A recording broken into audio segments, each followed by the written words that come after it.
So I was 30 years old, and I had never taken a single business class, and I've never taken any marketing classes, and I've never used at the time it wasn't PowerPoint, it was called Persuasion. On the Mac, it was called Persuasion, and so I bought a Mac so I could use Persuasion, and then I tried to create a company presentation to take it to venture capitalists.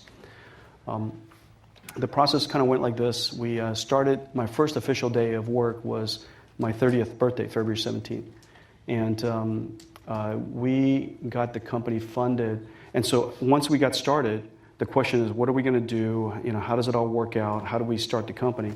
And so we met every day, the three of us, in one of the founders' townhouse in Fremont. And we would get together, and there would be nothing to do. I mean, what do? You got three guys get together, you just talk, So what did you guys do last night? What did you have for dinner? I mean, so you talk about that for about 6 months, okay? And the big event of the day would be, hey, where do you guys want to go for lunch?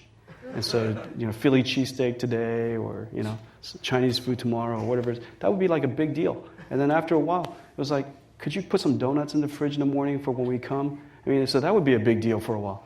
And so that lasted for a few months, just the three of us like that. I know it sounds pathetic, but it's true. Because at that time, I'm reading about books on how to start companies, and I'm trying to figure out, how to go raise money, and, what's a venture capitalist, and how do you incorporate the company, and so those kind of things. Pretty soon, I met a lawyer, went to a law firm called Cooley Godward, and they helped us incorporate the company. And the amount of money that he says, we need some money from you so that we could price the shares and also to incorporate the company. So he says, how much money do you have in your pocket? I said, $200. So he says, okay, give me $200. I gave him $200. And for $200, I bought 15%, I think it was 20% of Nvidia.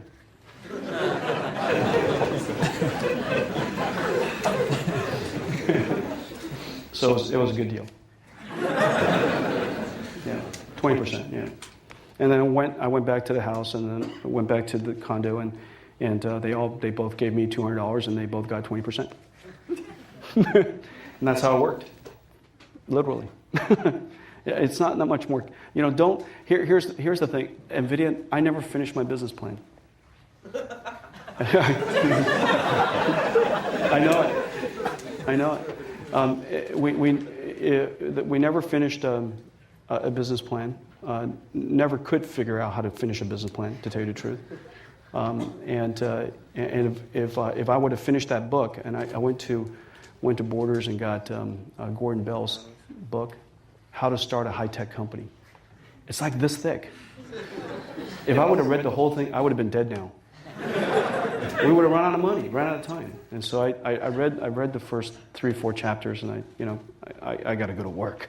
Yeah, so I incorporated the company. They introduced us to 2 venture capitalists, and I just went to their office and told them what I'd like to do. The thing that gets the company funded, and when you get to that point, you just have to remember a few things. VCs don't invest in business plans because business plans are easy to write. I couldn't write it, but other people could, right? And so they invest in this. They invest in great people. And so the question is, do they trust you? Your reputation matters.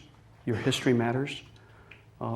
Because I had done so much work with Andy Bechtolsheim, which was another graduate of Stanford, and the founder of Sun, and worked with the founders of Synopsys and LSI Logic, and we were all very successful, and we did good work. Your reputation will precede you, even if your business plan writing skills are inadequate. And the second thing is you need to have a vision that's sufficiently large to invest in, because their statistics, their probability of success is rather low. And if they need to put in $10 million, if the market's only $20 million large, they'll never get that $10 million back with reasonable return. But if it's a $200 billion market, then of course it's a rather different thing. Okay, so the size of the market. And they want to know that at least there is a clever idea that the market has never done before. So that last part is probably second, last. I said it last because also I think it's the least important. You might have to reinvent yourself over time. And if you want to reinvent yourself, you need to have great people. That's why great people are so important.